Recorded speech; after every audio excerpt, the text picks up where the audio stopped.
Assalamualaikum warahmatullahi wabarakatuh. Kung ikaw ay kabilang sa mga tao na hindi pa pinagkalooban ni Allah subhanahu wa ta'ala ng biyaya nang sa ganun ay makapagsagawa ng Hajj sa buwan na ito naman yung mga pagsamba na nararapat na gagawin mo sa buwan na ito. Unang-una kapatid, kung ikaw ay may kakayahan mag-alay ng tinatawag na udhiyya o di kaya kurban, ay mainam na gagawin ng isang tao sa buwan na ito sapagkat kabilang ito sa sunna o pamamaraan ni Propeta Muhammad sallallahu alaihi wasallam. Pangalawang mga kapatid ay ang pag-aayuno natin sa Yawmul Arafah. Ang Yawmul Arafah mga kapatid, ito yung ikasiyam na araw sa buwan ng Dzulhijjah na kung saan tinanong ang Propeta sallallahu alaihi wasallam kung ano ang gantimpala ng isang tao na makapag-ayuno ng isang araw, which is yung Yawmul Arafah. Ang sagot ni Propeta Muhammad sallallahu alaihi wasallam ay yukaffiru sanatal madiyata wal baqiyah. Pinapatawad o binubura sa kanya ni Allah subhanahu wa ta'ala ang isang taon na nakalipas na kanyang kasalanan at buburahin din sa kanya ni Allah subhanahu wa ta'ala ang isang taon na kanyang magiging kasalanan. Pero ayon sa komentary ng mga ulama natin, ang kasalanan na kayang burahin ng isang araw na pag-aayuno natin sa Yawmul Arafah ay ito po yung mga kasalanan na hindi siya kabilang sa tinatawag na Akbarul Kabair. Ito yung mga major sins. Sapagkat ang mga malalaking kasalanan na nagagawa ng isang tao ay hindi kayang burahin ng mga sunna, maski na ito ay obligadong pag-aayuno katulad ng pag-aayuno sa buwan ng Ramadan, ay hindi na kayang burahin ang mga malalaking kasalanan na ginagawa ng isang tao unless na magkaroon muna siya ng tinatawag na repentance o pagbabalik loob kay Allah subhanahu wa ta'ala. Take note mga kapatid, naiulat din sa hadis ni Propeta Muhammad sallallahu alaihi wasallam na hindi lang ang ikasiyam na araw sa buwan ng Dzulhijjah ang kanyang pinag-aayunuhan. Bagkus, simula sa pagpasok ng unang araw sa buwan ng Dzulhijjah hanggang sa Yawmul Arafah, which is yung ikasiyam, ay pinag-aayunuhan ng Propeta sallallahu alaihi wasallam.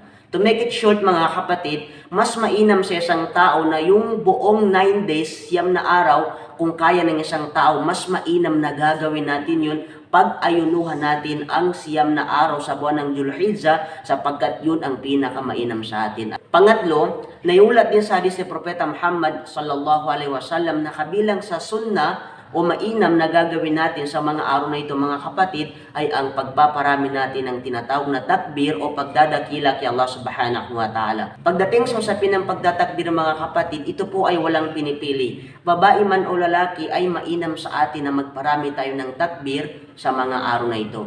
Ngayon, ang pagtatakbir dito mga kapatid ay hindi po sama-sama kundi kanya-kanyang pagtatakbir. At para sa mga kababaihan, maaari silang magtatakbir kung sila ay nasa loob ng kanilang tahanan at sisiguraduhin nila na walang makakarinig sa kanila na hindi nila maharam nang sa gayon ay maiwasan ang kanilang boses na sila ay makatukso sa mga kalalakihan. At bukod sa pagtatakbir mga kapatid, narito ang mga ilan sa mga bagay na nararapat din na samantalahin ng isang tao dito sa buwan na ito. Unang-una ay ang pagpaparami natin ng sunnah, katulad ng mga sunnah sa sala, sunnah rawatib, at kabilang na rin dito ang pagpaparami natin ng mga qiyamul layl o tahajjud sa mga gabi ng mga araw na ito. At bukod dun mga kapatid, mainam din na gagawin natin na tayo ay magpaparami ng pagbabasa ng Quran, kasama na rin ang pagbibigay ng kawanggawa o sadaka sa mga tao. Naiulat sa hadis ni Propeta Muhammad sallallahu alaihi wasallam na anumang gagawin mong kabutihan pagsamba sa buwan na ito o sa mga araw na ito sa first 10 days of Dzulhijjah ay ang siyang pinakamainam sa lahat ng ginawa mong kabutihan o pagsamba kay Allah subhanahu wa ta'ala. Halimbawa mga kapatid, kung ikaw ay nagbasa ng Quran sa mga araw na ito, remember, yung pagbabasa mo ng Quran sa araw na yun ay higit na mainam yun sa mga araw o sa mga buwan, sa mga taon na ikaw ay nagbasa ng Quran. Ganyan din po ang gantimpala ng iba pang mga gawain o pagsamba natin kay Allah subhanahu wa ta'ala.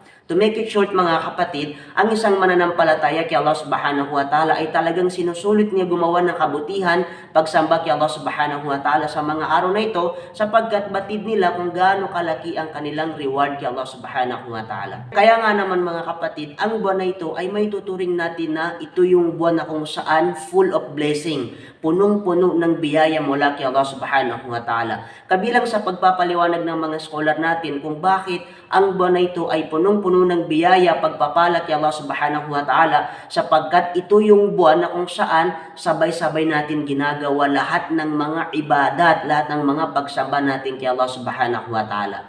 Anong halimbawa? Ito yung buwan na kung saan gumagawa tayo ng fasting, ito yung buwan na tayo ay nagsasagawa ng hajj, ito yung buwan na tayo ay nag-aalay ng kurban, ito yung buwan na kung saan lahat pa ng mga kabutihan, mga pagsamba natin kay Allah subhanahu wa ta'ala ay sabay-sabay natin ginagawa sa buwan na ito. At ipagkaloob nawa sa atin ni Allah subhanahu wa ta'ala ang gantimpala ng mga pagpaparami natin ng pagsamba sa Kanya sa mga araw na ito. Higit sa lahat, dalangin natin kay Allah subhanahu wa ta'ala na ang bawat isa sa atin na nag-aalay para kay Allah subhanahu wa ta'ala, nagsakripisyo kay Allah subhanahu wa ta'ala, ay igawad nawa sa Kanya o sa atin ni Allah subhanahu wa ta'ala ang mga sakripisyo natin dito sa buwan na ito. May Allah accept our good deeds in this month, and may Allah make it this month the turning point of our life and indulge the sweetness of Iman. Assalamualaikum warahmatullahi wabarakatuh.